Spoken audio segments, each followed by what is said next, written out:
Welcome to Cascade Conversations. Join the team at Cascade Partners and their network of trusted advisors as they work to demystify details, terminology, and strategies in the world of acquisitions, divestitures, and financings. Welcome to another Cascade Conversation. Today we're going to talk about some of the unique dynamics in a transaction in the healthcare sector. I'm Kothari, Managing Director and founder of Cascade Partners, and joining me today is Elizabeth Sullivan. She's the chair of McDonald Hopkins Healthcare Practice. Thanks for joining us today, Liz. Absolutely. Thanks so much for having me. Yeah, we're really looking forward to this conversation and drawing on some of your great insights and experience helping clients get through the little bit more complicated nature of healthcare transactions. And so, when we do this, we spend a lot of time working on, doing things preemptively, like quality of earnings and doing some due diligence up front to make sure we're really positioning our clients. And I know this is important to you as well. Can you talk about some of the areas that you particularly focus on from a healthcare point of view and why you think it's so important for clients to think about these things in advance? Absolutely. Okay, so Raj, you are speaking my language, right? As you alluded to, my practice is primarily compliance counseling and healthcare regulatory work. So I'm doing this on a day-to-day basis with our provider clients. But because we have a robust healthcare M&A practice, a lot of what I do is also doing this work in the context of M&A and transactions for our clients. And so, whenever we get involved with these sorts of deals, there are a couple things that we're looking for immediately, and it does depend on provider. So I know we're going to talk a lot about physician practices today, but of course, we both work with all sorts of other providers. And so in that sense, some of these are universal and some of them are unique to the different types of providers. So for physician practices, one of the things that is important right out of the gate and probably is a big part of what you do is billing, right? Billing practices. Yeah. So this is important right off the bat. There's a compliance component to it, but there's also a component to it of what is the value proposition, right? So that's one of the things that we will want to understand right away. What are the billing practices? How is the practice structured? What types of clinicians are involved?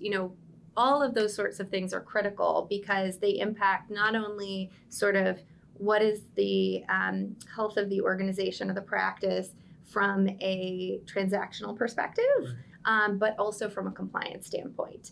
Another thing that I am often interested in, and this really is sort of the healthcare component, is business relationships. So when we're talking about a physician practice, the practice may say, well, we don't really have any of those relationships. We don't really have any written contracts with anybody else. What exactly are you looking for? And so two of the areas that pop up a lot in our transactions that we're dealing with sort of in the course of diligence is real estate. And also just generally something that seems very innocuous and very simple, but maybe holiday gifts or other things, other types of things that a practice may do with referral sources or community contacts and things like that. So with respect to real estate, many groups, own a medical building or they have a lease in a medical building. And one thing that often just isn't something that occurs to everybody sort of on the front end is, who are they leasing from or who are they leasing to? And if they're leasing from or leasing to a referral source, then that is a financial arrangement with a referral source, and it does implicate the Stark Law. Doesn't mean it's a violation, just means the Stark Law is implicated. Gotta look at it. Exactly. And so it is sometimes surprising for clients when we get into a deal how long it takes to kind of sort through that, particularly if there are multiple locations or it's a complex structure.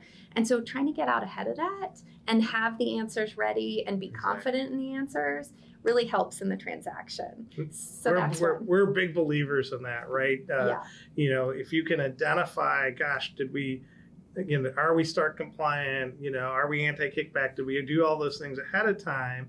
And even if the answer is we didn't quite do it right, then we have the opportunity to structure it and convey the message we want, as opposed to having our partner or buyer or the other side identify, and then we're jammed into a corner. Absolutely. Right. I mean, I'm working through it right now, and it's, I have a few extra gray hair as we work through these issues because we couldn't get enough information to identify it up front. Right. And I think your point is exactly, sort of the takeaway that I hope everyone would have. It's not doom and gloom. It's not the end of the world.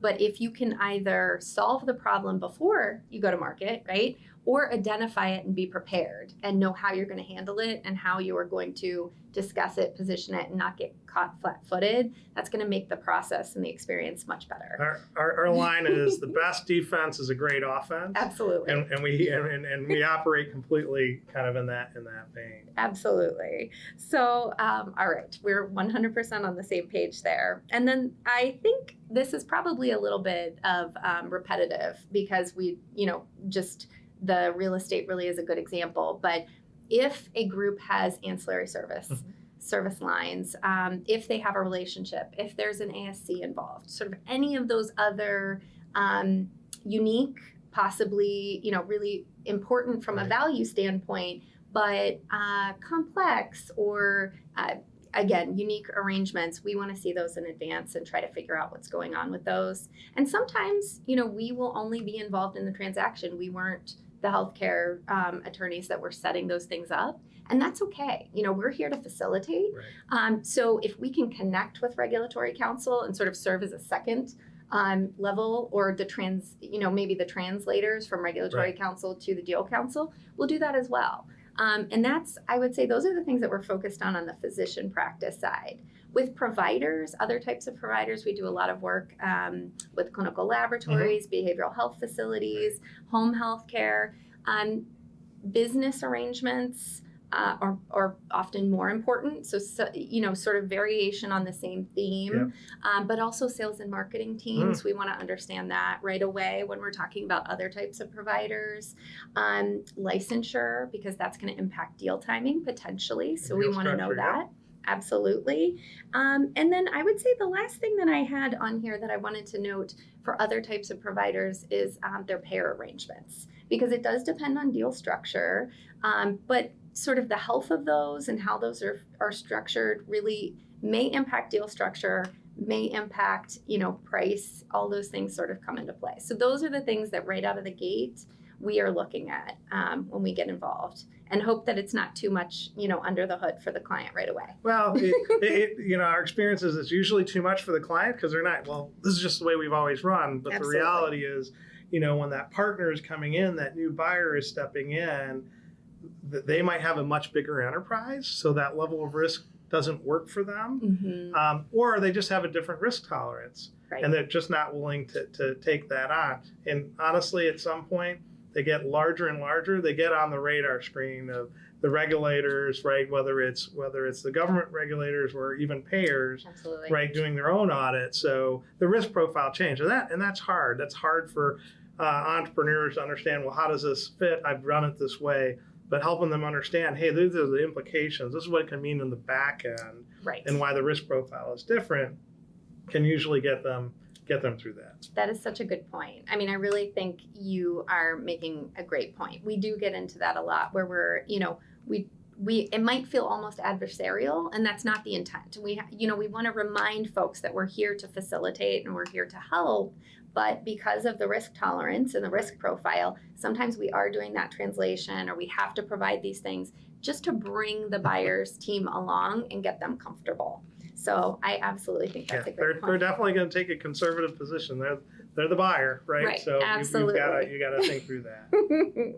So switching gears a little bit, unless there's anything else we want to talk about there. I thought that was just a really, really exciting component. Okay, I know I'm going to want to that little piece is probably going to come out. Okay, can I? All right. Okay. So switching gears a little bit. One of the things I wanted to ask you about, Raj, was, more and more practices are evolving, and private equity just continues to be such a large player, and it will continue to be. So around that issue, there's increasing discussions around compensation structures, and how all of that fits together. So what types of conversations are you having with clients, or what types of trends are you seeing with respect to compensation and private equity models? Yeah, so compensation is always a sensitive subject for everybody, and when we work with providers and shareholder providers in particular, we have to help them understand that really they're getting two forms of compensation, right? They're getting paid as a provider, and they're getting paid as a shareholder. Now, those may come in one check, and they may not make the distinction internally, but in reality, they're getting paid those two buckets of compensation. And we found it's important to help separate those so they can see, because the beauty of a private equity transaction is they're going to continue to get paid as a provider. That's not going to change. They're going to continue to serve that role. And it's important for them to know and understand that that compensation is going to continue. And then they freak out because it's like, well, hold it. I was making all this money, and you're telling me I'm only going to make this much. And it's reminding them that this component, they're getting paid as a shareholder. And in exchange for that, they're going to get a bunch of cash at closing, and they're going to continue to own a piece of the organization going forward, right? So sometimes breaking those components down has been really helpful for our clients to think through. And when we talk about compensation, we always talk about, hey, let's get to the market. And usually the shareholders are above average producers. They're more experienced. So we're typically trying to take them towards the 2/3, 75th percentile of where the market is. Sure. But when you go off of market data and you look at what they're doing with their own associate docs, it gives a very honest and credible metric to use internally and with the private equity partners to say, hey, this is where the market is. This is what it's going to take to replace, because that shareholder compensation becomes a big part of the cash flow that becomes part of what the practice is going to be valued on. Right. And when you break it down and look at it before tax and after tax, it has a significant impact. Today, it's about a 20+% impact. And when oftentimes physicians are cash flow, their world is about cash flow. And they think in terms of cash flow. And they're like, well, I was making this much, and now you're telling me I'm going to make this. And when we take them back and show them what it means after tax, the distance between the two numbers are actually much, much closer than they realize. Sure. And that's one of the tools that we've used to help them get more comfortable. But you've seen it, I'm sure, in the deals that you've worked on, right? Some are doing the percent of collections, production model, eat what you kill, if you will. Absolutely. Others are doing, hey, let's do a shared component. And increasingly, we're seeing, these earnings before physician compensation bonus pools, right? Trying to keep the physicians aligned with the cost structure, incentivized on the cost structure.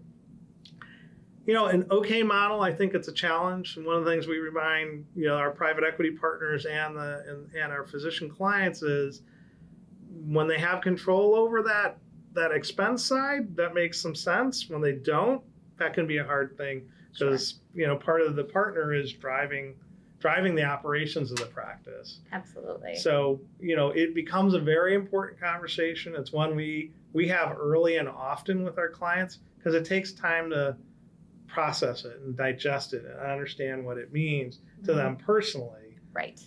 So when they're meeting with that partner for the first time and they're talking about it, they're like, okay, I've really thought through this. Yes. And I can ask the more thoughtful questions and the impactful questions than the initial reaction of, holy cow, what do you mean my compensation is going to change? Yeah, I think that's so insightful. And I think that's a way that you are really preparing your clients for that conversation. Because we do, as you noted, we see that sort of hesitation and, wow, this is so different from my day-to-day practice. Right. And not necessarily appreciating, right? We're talking about the cash at closing, which is part of that. But then, being able to understand how this is going to work on the go forward, particularly for folks who are in a practice where, as you said, they didn't have to think about these sorts of things. They were just looking at sort of cash flow. That's a huge win as far as preparing your clients to go through that process and be knowledgeable. As we were talking about compensation, right, one of the natural elements is rollover equity, right? It's become a very significant part of the value creation for the physicians. And as we're looking at these deals, increasingly we're seeing clawbacks and other provisions that are putting strings and attachments to this equity that the physician owns, and that's part of their real consideration. How are you guys looking at that, and how are you guys approaching those conversations with your clients about the clawback and elements of the rollover? Right. Well, it's interesting as you think about it, and some of our discussion has already touched on these points, but when you think about the physician and the value of the transaction, equity is part of that, right? And those are dollars that aren't coming in somewhere else.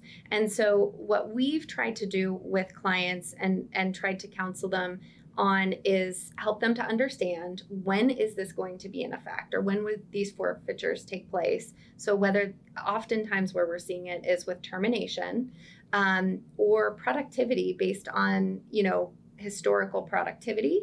And so essentially the provisions are usually drafted based on one of those points. But what it comes down to, I think, it's sort of boiling that down to a more basic concept is, what are the terms of the departure of the physician? Is it something that was for cause?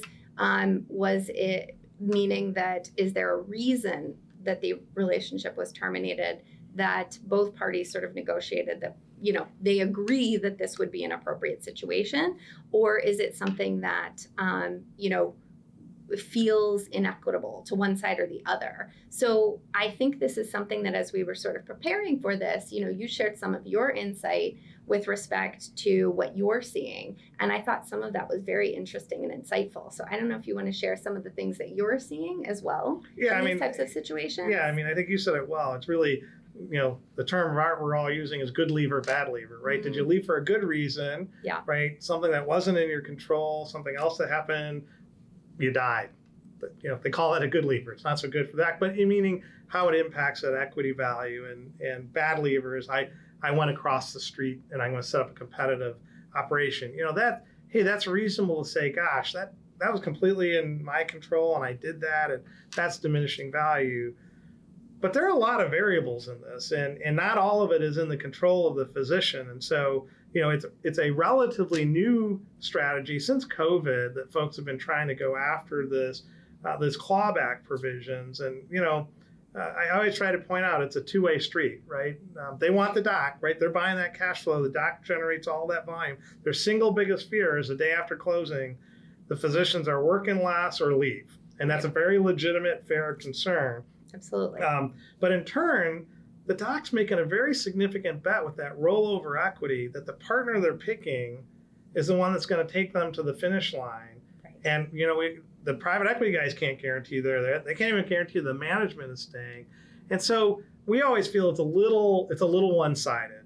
Yeah. And so you described kind of managing that term, making sure that it, weans off, it vests over time. So as time goes on, their ability to crawl back goes down further and further.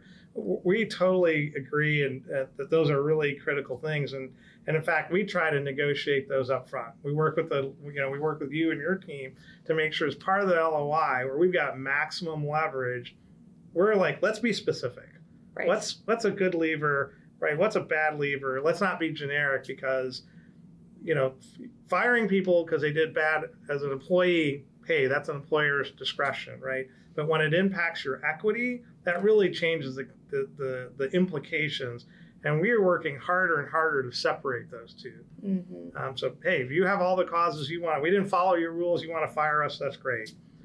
That can't be a reason that you're taking back my equity. That's just a different scale. And so that's a lot of times how we're thinking about it and helping approach and sharing the other side to the private equity partner that, hey, is this really balanced? Is this really a fair positioning? Right. And I think you're right. It's a situation where both advisors are going to be aligned, right? So you're digging into that detail. And then on our side, what we're trying to do is really craft that language in a way that it makes it clear. These are the places that, there is going to be a forfeiture. And these are the places where, no, that is protected and that's going to be safe. And I think your point to really be detailed with it is important. And I think it's a really good point. And I think, as this continues to evolve, to the extent that this is something that is, coming up more and more and we're seeing more of it. It's not going away. Right. Then there's more experience and that helps us draft and negotiate that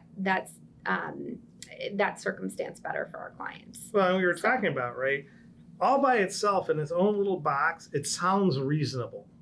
Right. Exactly. Right. And what you and I are often doing is helping our clients understand you got to put it in the bigger box. And when in the bigger box, it's not quite as reasonable, or at least we don't think it's quite as reasonable. And having that discussion up front and early and often to drive alignment, it becomes a significant negotiating point. There's no doubt. But folks have to realize if that equity is more and more at risk, the value of it to the physician is lower. So why do they want to roll as much? Right. And I think that's the other side that people have to realize is the more clause you put in it, the less they're going to want to roll. And that's the opposite incentive that I think the private equity partners are trying to achieve with all this. Yeah, absolutely. I think that's right. So look at, as part of this, we talked about good lever and bad lever, non-competes, non-solicits are critical components. But I'm not sure everybody really realizes that, there are 3 or 4 of these elements in every transaction, right? I have my non-compete as a selling shareholder, I have my non-compete as an employee, and I have my non-compete as a new shareholder in the new company. Right. How are you guys thinking about those differently, or how do you help clients negotiate those differently? Because they have different risk and different parameters and different implications. Sure. That's an excellent question. I mean, I think for us, it does come along, it does relate to what is the nature of that restriction, right? And so we talked a lot already about sort of the clawback of the rollover. And so in that circumstance, we're talking about a situation where the physician's taking a risk, right? And that's something that's important to them. It's part of, it's part of sort of the larger transaction, the value that's there. And so I think that is a place where we want to be very careful and thoughtful, as you said, about the details and the circumstances upon which that's going to go into effect. And the same is true, obviously, when we're talking about any of these restrictions. But I think, when we're talking about, when we're talking about sort of employment, whether it's as a shareholder, the seller, or we're talking about as a new employee of the organization or as a new shareholder. Right? So in all of those cases, it sort of is, okay, well, what is the purpose of this? And what is it going to mean long-term to that individual? So we do try to be thoughtful when we've got different folks that are sort of in different categories. But certainly when we're talking about the shareholders or the sellers, it's a conversation about what is most important. I think that's where we really operate from. So when we're talking about getting the deal done, right? What are the most important components to them? What do they see as sort of their future state? What are their expectations for post-transaction? And what does that really mean to them? And then try to work from there. And the other thing to consider there is when you have a group that is selling, the expectations might be different amongst the group members. And so, trying to reconcile that and make sure that everybody's sort of on the same page, feels comfortable, feels protected, or advocated for, I think is a large part of that. Well, and it's a balancing act, right? So we're trying to manage all of the expectations of the shareholders and our clients, but at the same time, the partner, the buyer has an expectation of protection, Absolutely. right? Because they're looking for that ability to generate that cash flow, and they don't want to make it easy for the docs to leave, No, right? Because they just paid them a whole bunch of money, and we recognize that that's fair and balanced. Yeah. We're often seeing kind of, on a selling shareholder, a 5-year subject to state, right? But typically like a 5-year Sure. non-compete and kind of 2 years, 1 to 2 years post-employment, 1 to 2 years post new shareholder, meaning that they have a non-compete for 1 to 2 years after they're done being a shareholder in the new company, the holding company. And those are the same metrics that you're seeing in the marketplace today? I think those are pretty consistent. Yeah, that is also what we are seeing. And I think you're right. I mean, one of the things that you pointed out was that I think for our clients, right, to look at these and say, what does this mean for me, right? That's always where we're working from.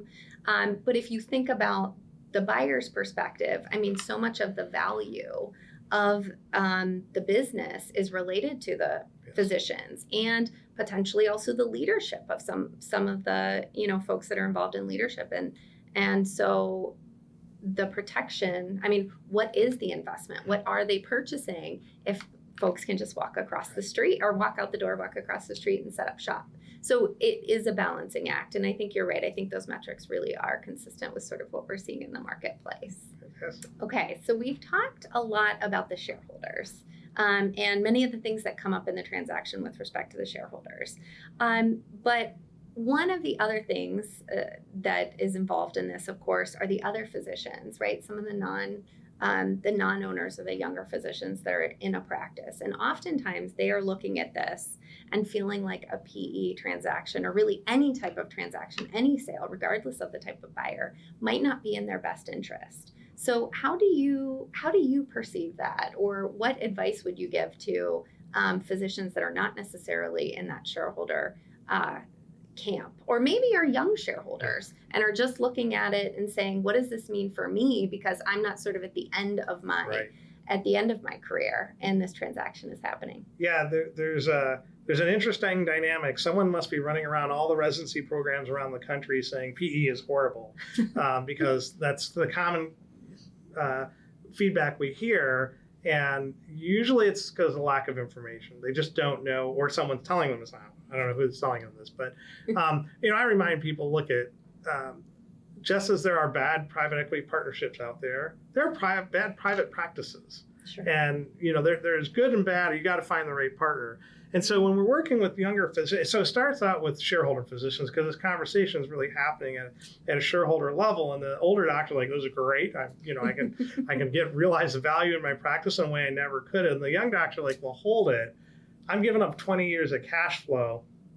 And what we've helped groups go through and understand is this is actually better for younger physicians. Mm-hmm. And the reason is it's a shift in mindset. It's a shift from cash flow, which is how they were trained and what they've been experiencing, and moving them towards thinking about equity. Because, every group is going to want those physician shareholders to roll equity, meaning they're going to put part of their proceeds into owning equity in the holding company that's been created, that the private equity group's creating to consolidate all these. So that shift from cash flow to equity, right, is that role. Well, the private equity group has got to grow that, right? They only make a return if they can grow the value of the equity, and they're targeting 2, 3, 5x what they've invested. Right. So think about it. If I sold my practice for $100 and I took $30 and I rolled it into the new, and they generated a 3x return. So now I've got $90.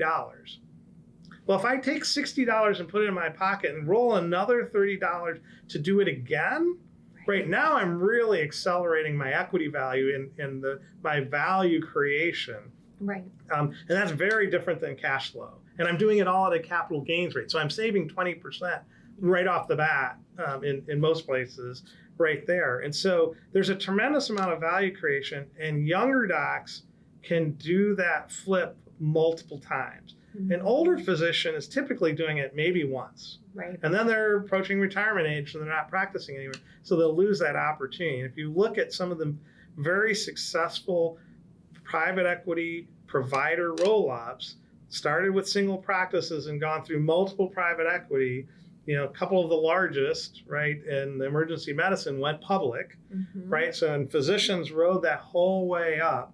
Right. And then they took those same two public companies, then went private by two of the largest private equity groups in the country. But all that way, physicians got to ride that wealth creation. So when we've helped younger physicians understand this dynamic, there's been much more appreciation. We have one practice where, a young associate doc became a shareholder as part of the transaction without having to buy in, right? Because the value now of your practice 10 years ago, 15 years ago, they tossed out equity in practices because it didn't really have a lot of value. and as I was a partner, we advise all our clients today, stop using the term partners and start using the term shareholder. Because now they're a shareholder. Right. And that's the dynamic that's changing. And that's, in this particular instance, that person has gone on to now lead the group and is actually representing the group as part of his board representation. So it can be a great opportunity and very long term, create a lot of value creation far and above kind of the current income stream that they think they're foregoing. Right. And I think there's a couple other things, oftentimes I feel like, in my role, it's probably more about some of the concerns about work-life balance, or what is it going to look like? How is it going to impact clinical day-to-day and those sorts of things? And I think you made a really good point, which is, find the right partner, right? So in the right situation with the right private equity group, not only is all of this available, but you've also potentially got economy of scale with the type of, whether it's infrastructure, compliance support, billing, all of the things that a practice has to do on its own and that folks would need to support on their own. That's all going to be sort of taken to a higher level. It's going to be taken off of folks' desks. There's also leadership opportunities, as you are describing. So there's a lot of things that can be really great if the right organization is identified. Yeah, I mean, people focus on the value and they think, oh, you're an investment banker, all you care about is the money. It's like, no. At the end, we advise our clients, right, the money doesn't matter. At the end, the money will all be roughly the same. But if you pick a really bad partner, right, it doesn't matter how much money you got, you're going to be miserable. You're going to be cranky, right? You're going to be unhappy with the whole concept. But if you do it right and you get a partner that understands how to manage physicians and how to grow and build a business, right? Private equity guys, they don't know anything about practicing medicine, right? They leave that to the clinicians. Clinicians are always worried, oh, they're going to tell me how to practice. No, they're not going to tell you how to practice medicine, right? Every good group out there knows high quality care is the most important things, not saving a nickel or a dime or $10 by doing something different. Right. But they know that if we build a really good organization, there's tons of value that can be created through just efficiencies, synergies, as you described. But they have built tens, dozens, hundreds of companies before. Right. And that's what they're expert at. And that's what they're going to do with your practice. And they're going to let you continue to be a good clinician. I describe to physicians all the time. Being a great clinician is a full-time job. Right. Being a great CEO is a full-time job. You can't do both. Yeah, absolutely. I think that's a great point. And I think it does. It offers a really incredible perspective for younger shareholders that may be a little bit hesitant and concerned about a transaction. Absolutely. Well, Liz, thank you very much for sharing great insights today. And I think a lot of elements to help physicians and other healthcare entrepreneurs think about what they might do in a transaction. Again, I'm Raj Kothari with Cascade Partners with Liz Sullivan from McDonald Hopkins. Thanks for joining us for Cascade Conversation.